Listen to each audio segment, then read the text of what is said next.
Welcome to CP Newsroom. I'm Morgan Lee. Today we'll be talking about Houston, Texas. It's one of the few American cities that completely survived the recession relatively unscathed. To do so, we're joined by Pastor Rudy Rasmus, who has pastored there for the past 20 years, and he'll be talking about how churches can effectively reach their urban congregations. Thank you so much for joining me today, Rudy. Morgan, it's good to be here. So I've read some stories recently that talk about Houston's transformation, and I'm wondering if you can talk about some of what those transformations have been and what the implications of those transformations have been on your congregation and the people that you reach.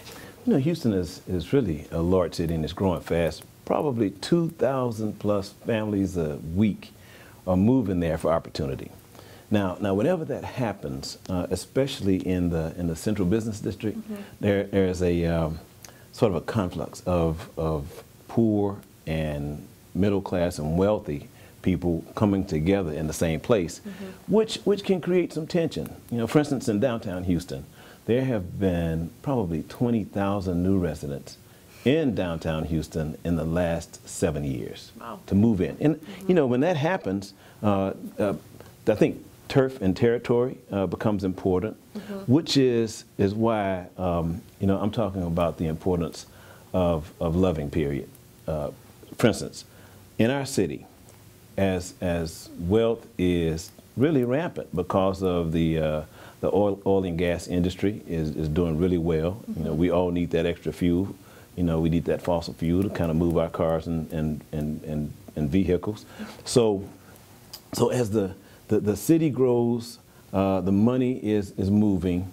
I've been reminding our city leaders that the greatness of a city is really only determined by how well it treats its poorest citizen.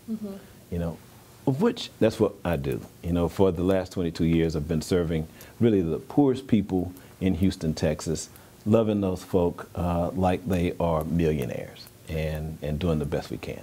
How did you get initially interested in working with this demographic?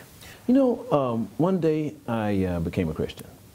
You know, 1990. Had not really been part of the faith community. In doing so, I ultimately asked the question, so if I want to be a Christian, what can I do to make this world better?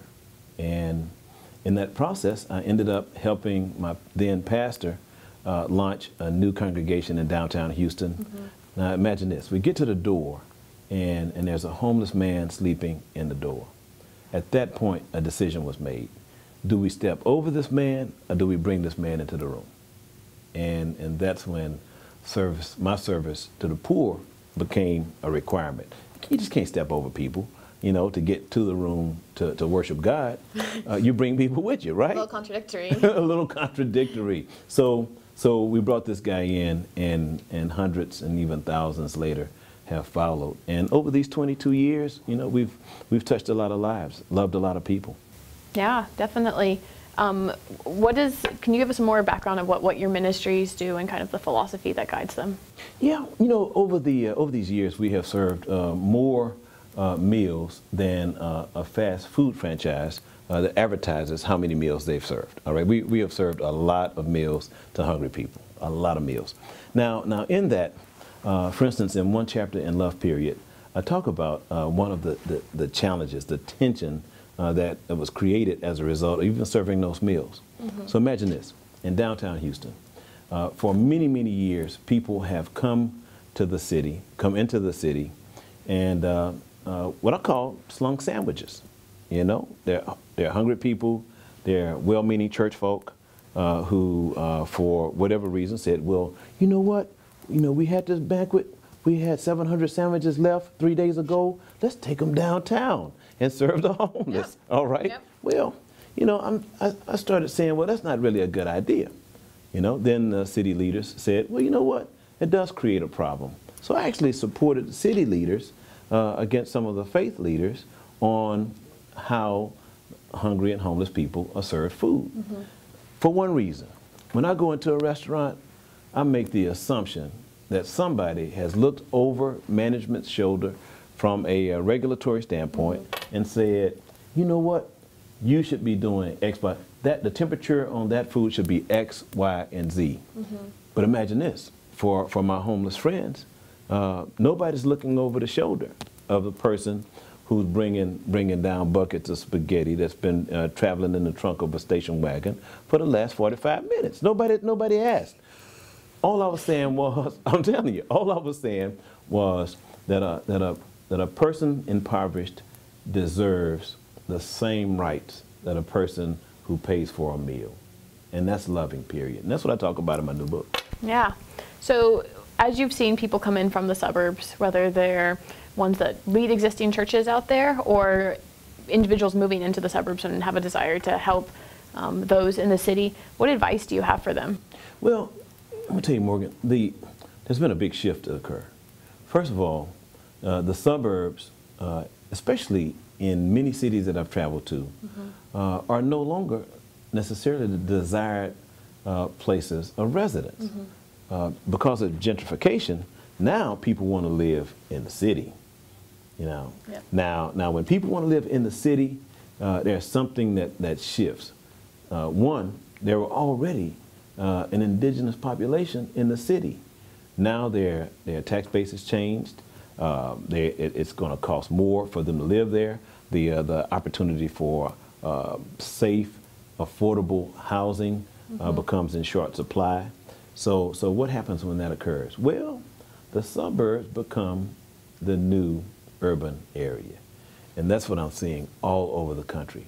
You know, what was the suburbs, that safe bastion of, of Stepford, today, because of that movement, suburbs are experiencing the same thing that people in the urbanized areas are experiencing.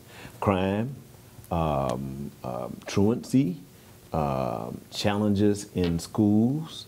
As a matter of fact, many of the challenges we've seen in schools here in the news over the last maybe 7 years have not been necessarily urban schools. So what advice do you give to people that are trying to do? Well, and that advice is to love.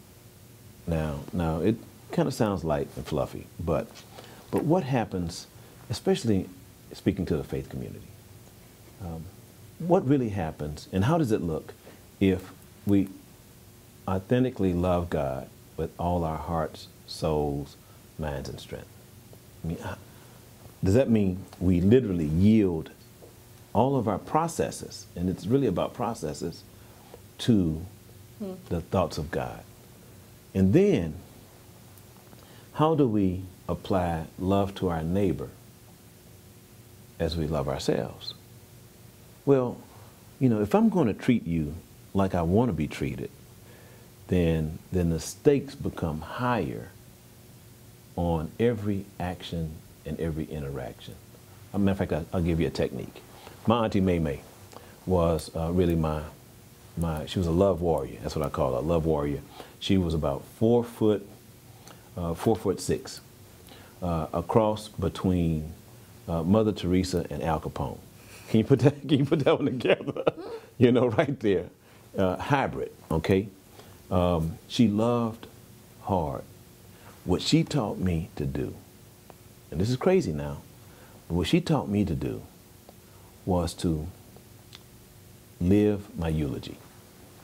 Now you think about it, nobody really wants to talk about eulogies, but what I watched my Auntie May do every day was live like she wanted her last interaction with another person to be the one thing that they remembered about her.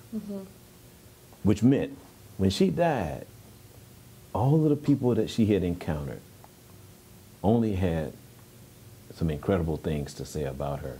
What if we lived like our one encounter with a person would be our last encounter? I think those are some really provocative words for us to think about. So thanks for leaving us I appreciate you. with that sentiment of living our eulogy today. For CP Newsroom, I'm Morgan Lee, and we'll see you next time.